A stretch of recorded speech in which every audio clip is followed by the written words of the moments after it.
തൃശൂരിൽ വീണ്ടും കിറ്റ് വിവാദത്തിൽ മുങ്ങി ബി.ജെ.പി. കേച്ചേരിയിലെ അച്ചാർ കമ്പനിക്കകത്ത് കിറ്റുകൾ കണ്ടെത്തി. വിതരണത്തിനായി ബി.ജെ.പി. തയ്യാറാക്കിയ കിറ്റുകളെന്നാണ് ആരോപണം.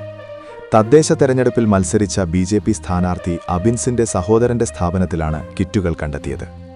അതേസമയം നേരത്തെ തൃശൂർ ജില്ലയിൽ ബി.ജെ.പിയുടെ നേതൃത്വത്തിൽ കിറ്റ് വിതരണത്തിനുള്ള ശ്രമം നടന്നിരുന്നു. വാടാനപ്പള്ളി ചാമ്പ്യൻസ് എന്ന സ്ഥാപനത്തിൽ 4000-ലധികം കിറ്റുകൾ തയ്യാറാക്കിയിരുന്നു. യുവമോർച്ച നേതാവ് ബഗീഷ് പൂടാടന്റെ നേതൃത്വത്തിലാണ് കിറ്റ് വിതരണത്തിനുള്ള ശ്രമം നടന്നതെന്നാണ് ആരോപണമുണ്ടായത്. സംഭവസ്ഥലത്ത് ബി.ജെ.പി. വൈസ് പ്രസിഡന്റും നടനുമായ ദേവനുമുണ്ടായിരുന്നു.